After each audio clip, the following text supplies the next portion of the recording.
عزیزان گرامی و بزرگان قدر، آج ایک عظیم دن ہے، بزرگ دن ہے۔ آج کی مناسبت سے آپ تمام حضرات کی خدمت میں، تمام عالم اسلام کی خدمت میں، تمام مومنین کی خدمت میں، اور خصوصاً ہمارے امام عصر امام زمانہ علیہ السلام کی خدمت میں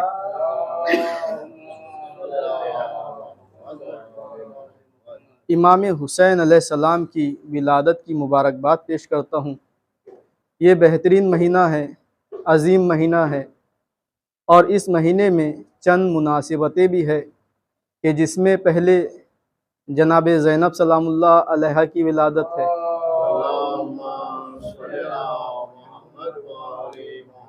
امام حسین علیہ السلام کی ولادت ہے، مولا عباس علمدار کی ولادت ہے، اور ہمارے امام زین العابدین علیہ السلام کی بھی ولادت ہے، اور جناب علی اکبر علیہ السلام کی بھی ولادت اسی مہینے میں ہے، اور ہمارے حاضر امام عصر علیہ السلام کی ولادت بھی اسی مہینے میں ہونے والی ہے۔ تو بڑا ہی مبارک مہینہ، بڑا ہی بابرکت مہینہ ہے، عبادتوں والا مہینہ ہے۔ اس کی مبارکباد آپ تمام حضرات کی خدمت میں پیش کرتا ہوں کہ خداوند عالم قرآن مجید میں ارشاد فرما رہا ہے، ان الدین عند اللہ الاسلام، کہ خدا کے نزدیک دین صرف اور صرف دین اسلام ہے۔ دین اسلام ایک بہترین دین ہے، ایک عظیم دین ہے، اس لیے کہ اس دین کو عام انسانوں نے نہیں بنایا، بلکہ انسانوں کے خالق خداوند عالم نے بنایا ہے۔ اور جس نے اس دین کو بنایا ہے تو اس دین کے ہادی اور رہبر بھی اپنی طرف سے معین کیے، اپنی طرف سے بنا کر بھیجے، یعنی وہ دین جو خداوند عالم کی طرف سے آیا تھا، اس کا پیغام پہنچانے کے لیے خداوند عالم نے بہترین انتظام کیا ہے۔ خداوند عالم نے یہ انتظار نہیں کیا کہ کوئی جا کر زانو ادب طے کرے اور وہاں جا کر سیکھے اور اس کے بعد میرے دین کی تبلیغ کرے۔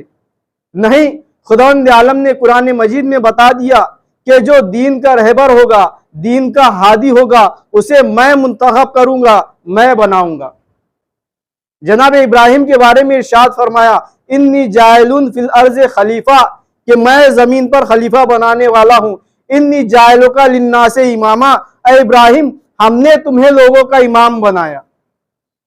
یعنی جناب ابراہیم علیہ السلام کو جو امامت ملی وہ خداوند عالم کی جانب سے ملی۔ تو قرآن مجید کی روشنی میں ہمیں معلوم ہوتا ہے کہ جو امام بنانے کا حق ہے، ہادی بنانے کا حق ہے، رہبر بنانے کا حق ہے، وہ عام انسانوں کا نہیں ہے بلکہ وہ خداوند عالم کا ہے۔ کیوں؟ اس لیے کہ اگر عام انسان کوئی ہادی اور رہبر بنائیں گے تو اس میں نقص و عیب پایا جائے گا، اس میں خطا پائی جائے گی، غلطی پائی جائے گی، اور اگر اس غلطی کے شائبے سے وہ دین اسلام کو ہم تک پہنچائے گا تو اس دین اسلام میں بھی غلطی کا شائبہ پایا جائے گا۔ لہٰذا ضروری ہے کہ جو دین کا ہادی ہو، دین کا رہبر ہو، دین کے پیغام پہنچانے والا ہو، دین کی باتیں بتانے والا ہو، وہ خداوند عالم کی جانب سے آئے اور معصوم ہو، جس میں نہ خطا کا امکان ہو، نہ غلطی کا امکان ہو، جو بچپن سے ہی امام پیدا ہو، یعنی جس کے لیے لوگ انتظار نہ کرے کہ یہ لوگوں کے پاس جا کر سیکھے، بلکہ خداوند عالم ان کے لیے خود ایسا انتظام کرتا ہے کہ بچپن سے ہی ان کی کرامات، ان کے معجزات لوگوں کے سامنے ظاہر ہو جاتے ہیں، جس سے معلوم ہوتا ہے کہ یہی نبی ہے یا امام ہے۔ صلوات پڑھیں محمد و آل محمد پر۔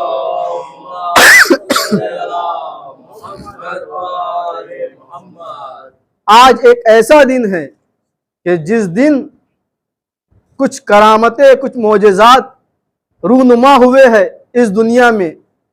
آج کا دن ولادت امام حسین علیہ السلام کا دن ہے، اور یہ خود نام ایک ایسا نام ہے کہ جو ولادت حسین علیہ السلام سے پہلے کسی کا نام نہیں رکھا گیا، یعنی اس نام کو، حسین علیہ السلام کے نام کو خداوند عالم نے لوح محفوظ میں محفوظ رکھا تھا۔ جس طرح سے تمام ائمہ کے نام لوح محفوظ میں محفوظ تھے، اسی طرح سے امام حسین علیہ السلام کا نام بھی لوح محفوظ میں تھا، اور ان سے پہلے، آپ کی ولادت سے پہلے حسین نام کسی کا نہیں تھا۔ تو یہ بھی ایک عظمت ہے حسین علیہ السلام کی کہ آپ سے پہلے کسی کا نام حسین نہیں رکھا گیا، یہ خود ایک فضیلت کا گوشہ ہے۔ اور جب ولادت امام حسین علیہ السلام ہوئی ہے تو خداوند عالم نے جناب جبرائیل کو حکم دیا کہ اے جبرائیل جاؤ، جا کر رسول خدا کی خدمت میں مبارکباد پیش کرو کہ ان کے گھر میں ہادی برحق پیدا ہوا ہے، امام حسین علیہ السلام پیدا ہوئے ہیں۔ تو اب عزیزان گرامی، عظمت حسین علیہ السلام کو دیکھیے کہ جب جناب جبرائیل چلے ہیں تو تنہا نہیں چلے۔ اکثر جب جبرائیل امین پیغمبر اسلام کے پاس آتے تھے، وہی لے کر آتے تھے تو اکیلے آتے تھے، تنہا آتے تھے، لیکن عظمت حسین علیہ السلام یہ ہے کہ جناب جبرائیل علیہ السلام جا رہے ہیں تو خداوند عالم کہتا ہے 1000 فرشتوں کو ساتھ لے کر جاؤ۔ اب جناب جبرائیل آسمان کی بلندیوں سے زمین کی طرف روانہ ہو رہے ہیں، 1000 فرشتوں کا لشکر ساتھ میں ہے۔ جب وہ زمین کی طرف روانہ ہوتے ہیں کہ اچانک ایک گوشے پر نظر پڑتی ہے، کیا دیکھا کہ کوئی وہاں پڑا رو رہا ہے، تو جناب جبرائیل امین اس کے پاس آتے ہیں۔ کیا دیکھا؟ فطرس فرشتہ ہے۔ فطرس کہتے ہیں جبرائیل کہاں جا رہے ہو؟ تو جناب جبرائیل امین کہتے ہیں کہ کیا تمہیں خبر نہیں ہے، رسول کی بیٹی کے گھر ایک بیٹا پیدا ہوا ہے، ہم انہیں اسی کی مبارکباد پیش کرنے جا رہے ہیں، اور تم یہاں کیسے؟ تو وہ فطرس فرشتہ کہتا ہے کہ اے جبرائیل، مجھ سے ایک خطا ہو گئی تھی، میں نے غرور کیا تھا، جس کی سزا میں یہاں بھگت رہا ہوں، کہ میں نے غرور کیا کہ میں کئی 70,000 فرشتوں کا قائد ہوں، اس پر مجھے غرور ہوا تو خداوند عالم نے میرے بالوں پر چھین لیے۔ اب میں یہاں 700 برس سے خداوند عالم کی عبادت کیے جا رہا ہوں، سجدے پہ سجدے کیے جا رہا ہوں کہ میرا یہ عتاب ختم ہو جائے، میری یہ سزا ختم ہو جائے، لیکن خداوند عالم میری اس سزا کو ختم نہیں کرتا۔ تو تم رسول خدا کے پاس جا رہے ہو، وہ رحمت للعالمین بنا کر بھیجے گئے ہیں، ان کے توسط سے ہو سکتا ہے میری سزا بھی ختم ہو جائے، مجھے بھی اپنے ساتھ لے چلو۔ اب جناب جبرائیل امین اس فطرس فرشتے کو ساتھ میں لیتے ہیں، پیغمبر اکرم کی خدمت میں حاضر ہوتے ہیں، سلام و کلام ہوتا ہے، مبارکباد پیش کرتے ہیں۔ پیغمبر اسلام جو علم غیب کے مالک ہے پوچھتے ہیں جبرائیل یہ کون ہے؟ جناب جبرائیل کہتے ہیں یا رسول اللہ، یہ فطرس فرشتہ ہے، کسی خطا کی وجہ سے اس کے بالوں پر چھین لیے گئے ہیں، یہ آپ کے در پر آیا ہے تاکہ اسے اس کے بالوں پر عطا ہو جائے۔ تو اب پیغمبر اکرم کہتے ہیں اے جبرائیل، آج کیا تم میری خاطر آئے ہو؟ جبرائیل کہتے ہیں نہیں۔ کیا کوئی وحی لے کر آئے ہو؟ کہتے ہیں نہیں۔ کس لیے آئے ہو؟ کہتے ہیں کہ میں حسین کی ولادت کی مبارکباد پیش کرنے آیا ہوں۔ تو جبرائیل رسول خدا کہتے ہیں جس کے لیے آئے ہو اسی کے پاس چلے جاؤ۔ اب جیسے ہی یہ کہنا تھا، جبرائیل امین کہتے ہیں کہ کرنا کیا ہوگا؟ جناب رسول خدا کہتے ہیں فطرس کے جسم کو حسین کے جسم سے یا جھولے سے مس کر دو۔ اب جیسے ہی فطرس فرشتہ حسین کے جسم سے مس ہوتا ہے، اسے بالوں پر عطا ہو جاتے ہیں۔ صلوات پڑھیں محمد و آل محمد۔ یہ ہوتے ہیں ہادی برحق کہ جن کے بچپن سے ہی کرامت معجزات ظاہر ہو جاتے ہیں۔ اب فطرس فرشتہ ہے، اب یہ جیسے ہی بالوں پر حاصل ہوئے یہ آسمان کی بلندیوں پر جانے لگا، اڑنے لگا، پرواز کرنے لگا۔ اور یہی نہیں، اب کہتا ہے من مثلی، مجھ جیسا کون ہے؟ میں کہوں گا اے فطرس، اسی غرور کی بنا پر تیرے بالوں پر چھین لیے گئے تھے، پھر تو وہی جملہ دہرا رہا ہے، کیا بات ہے؟ تو عجب نہیں، فطرس جواب دے کہ میں نے اس وقت اپنی بنا پر اپنے آپ پر فخر کیا تھا، لہٰذا میرے بالوں پر چھین لیے گئے تھے۔ آج بھی اگر میں اپنے پر فخر کرتا تو مجھ پر عتاب نہیں، عذاب خدا نازل ہو جاتا، لیکن چونکہ میں منسوب ہو گیا ہوں حسین علیہ السلام سے، لہٰذا میں کہہ رہا ہوں من مثلی، مجھ جیسا کون ہے؟ صلی اللہ علیہ محمد وآلہ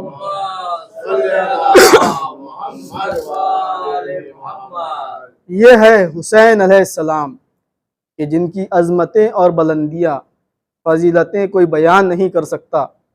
اب یہ جو واقعہ ہوا تھا، فطرس کے پر چھینے گئے تھے، وہ آسمانوں پر چھینے گئے تھے، زمین پر نہیں۔ اور آپ جانتے ہیں جہاں کا حادثہ ہوتا ہے، جہاں کا معاملہ ہوتا ہے، وہیں حل کیا جاتا ہے۔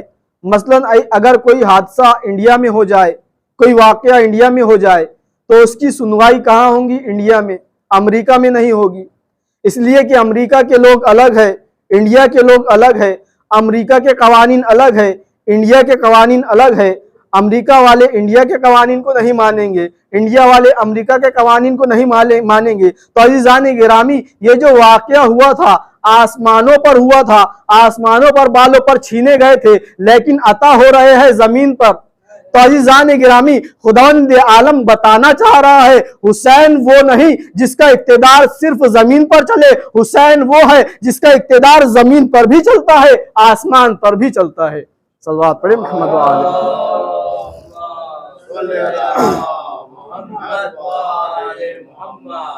یہ ہے عظمت حسین علیہ السلام۔ یہ توحید کی ہدایت کرنے والے ہیں، توحید کا راستہ بتانے والے ہیں، جن کے جد بزرگوار تبلیغ دین کے لیے آئے تھے، جنہوں نے کہا تھا قولوا لا الہ الا اللہ تفلحوا، لا الہ الا اللہ کہو نجات پا جاؤ گے۔ تو اس توحید کا راستہ بتانے والے بھی ایسے ہوتے ہیں کہ ان کو دیکھ کر پتہ چلتا ہے کہ خدا کیسا ہوگا۔ صلوات پڑھیں محمد وآلہ محمد۔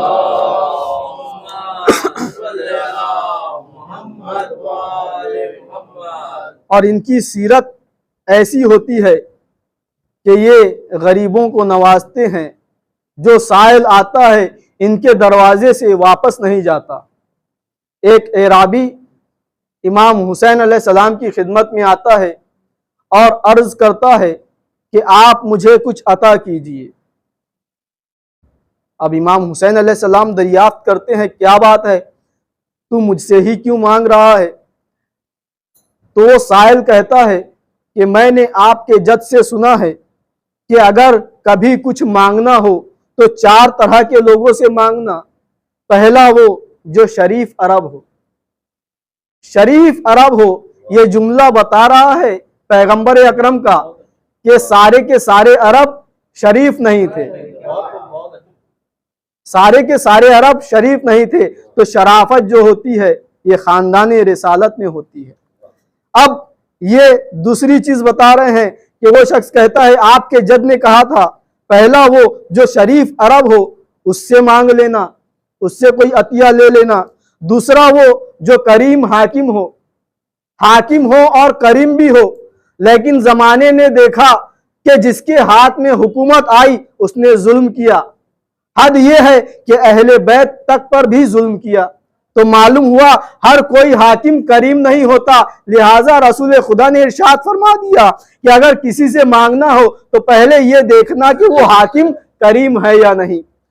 اب تیسری چیز جو بتائی وہ یہ کہ حامل قرآن ہو، یعنی قرآن کو حمل کرنے والا ہو، قرآن کا جاننے والا ہو، اور چوتھی چیز جو ہے وہ حسین شکل والا ہو، خوبصورت ہو۔ وہ شخص کہتا ہے میں یہ چاروں چیزیں آپ میں پاتا ہوں، آپ شریف عرب بھی ہے، کریم حاکم بھی ہے، حامل قرآن بھی ہے، قرآن آپ کے گھر نازل ہوا ہے، اور شکل و صورت میں پیغمبر اسلام نے کہا تھا کہ اگر میری زیارت کرنا چاہو تو حسن اور حسین کو دیکھ لینا، وہ میرے مشابہ ہے، تو آپ سے زیادہ حسین کون ہو سکتا ہے؟ صلوات پڑھیں محمد والے۔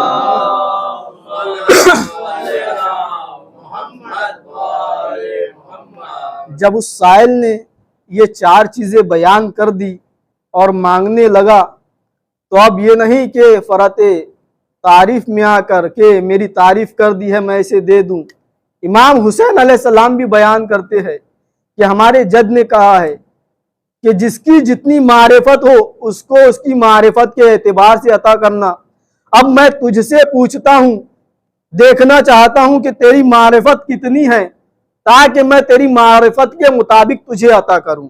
اب پہلا سوال کرتے ہیں امام حسین علیہ السلام کہ بتا سب سے بہترین عمل کیا ہے، دنیا میں سب سے بہترین عمل کیا ہے؟ تو وہ سائل جواب دیتا ہے اللہ پر ایمان۔ کہ دیکھیے یہ امام حسین علیہ السلام ہے، عطیہ دے بھی رہے ہیں تو ہدایت کے ساتھ، معرفت کے ساتھ، کہ اس کی معرفت کو جان لے کہ اس کی معرفت کتنی ہے۔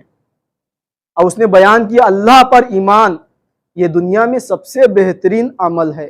واقعاً اگر انسان دل سے خداوند عالم پر ایمان لا لے تو وہ کسی کے سامنے ذلیل نہیں ہو سکتا۔ اب دوسرا سوال کرتے ہیں کہ ہلاکت سے نجات کا ذریعہ کیا ہے؟ دوسرا سوال امام حسین علیہ السلام نے کیا کہ ہلاکت سے نجات کا ذریعہ کیا ہے؟ تو وہ شخص جواب دیتا ہے، وہ سائل جواب دیتا ہے اللہ پر بھروسہ۔ یعنی اگر ہم ہلاکت سے بچنا چاہتے ہیں تو ہمیں خداوند عالم کی ذات پر بھروسہ کرنا ہوگا کہ وہ قادر مطلق ہے، وہ ہر چیز کا عطا کرنے والا ہے، وہ ہر چیز کا دینے والا ہے، وہ ہر چیز پر قدرت رکھنے والا ہے۔ اگر ہم اس کی ذات پر بھروسہ رکھیں تو خداوند عالم ہمیں ہر ہلاکت سے نجات دلائے گا۔ اب امام حسین علیہ السلام تیسرا سوال کرتے ہیں کہ مرد کی زینت کیا ہے؟ مرد کی زینت کیا ہے؟ تو وہ شخص جواب دیتا ہے علم مال حلم، انسان کے پاس علم ہو اور اس کے ساتھ حلم بھی ہو۔ ہم نے دنیا میں دیکھا ہے بہت بڑے بڑے عالم اس دنیا میں گزرے ہیں۔ عالم صرف وہ نہیں جو علم دین کو بیان کرے، بلکہ عالم وہ بھی ہوتا ہے جو علم دنیا حاصل کرتا ہے۔ تو علم دنیا حاصل کرنے والے کو بھی عالم کہا جائے گا، علم دین حاصل کرنے والے کو بھی عالم کہا جائے گا۔ لیکن یہاں ارشاد ہو رہا ہے کہ علم کے ساتھ حلم بھی چاہیے جب وہ اس کی زینت قرار پائے گا۔ علم کس طرح سے؟ یعنی اگر انسان عالم ہے تو اپنے علم کا صحیح طریقے سے لوگوں کو فائدہ پہنچائے۔ یہ نہیں کہ علم حاصل کر لیا ہے تو اپنے علم کے ذریعے سے لوگوں میں گمراہی پھیلائے، لوگوں میں فتنہ اور فساد پھیلائے۔ نہیں، ایسا عالم حلیم نہیں ہوا کرتا، بلکہ وہ فاسد ہوا کرتا ہے، فتنہ اور فساد پھیلانے والا ہوتا ہے۔ عالم کے لیے چاہیے کہ وہ حلیم بھی ہو، جب اس نے علم حاصل کیا ہے تو اپنے علم کے ذریعے سے لوگوں کو فائدہ پہنچائے، معرفت اہل بیت پہنچائے، معرفت خداوندی لوگوں تک پہنچائے۔ یہ ہے عالم کے کام۔ اگر عالم ایسا نہیں ہے تو اس کے علم کا کوئی فائدہ نہیں۔ صلوات پڑھیں محمد و آل محمد۔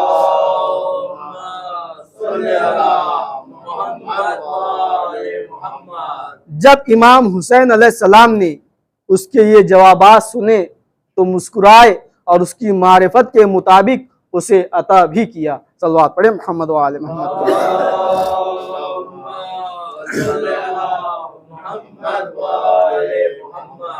عزیزان گرامی، ہم بھی ائمہ اہل بیت کے ماننے والے ہیں۔ ہمیں بھی چاہیے کہ ہم سیرت اہل بیت پر عمل کریں، جس طریقے سے وہ نمونہ عمل بنا کر بھیجے گئے ہیں ہم بھی ان کی سیرت پر عمل کریں۔ نمازیں ہماری قضا نہ ہو، روزے ہمارے قضا نہ ہو، اگر ہم مستطیع ہو جائے تو ہم بھی حج بیت اللہ کے لیے جائے، ہم بھی امر بالمعروف اور نہی عن المنکر کر سکے۔ وصلی علی محمد وآلہ الطیبین۔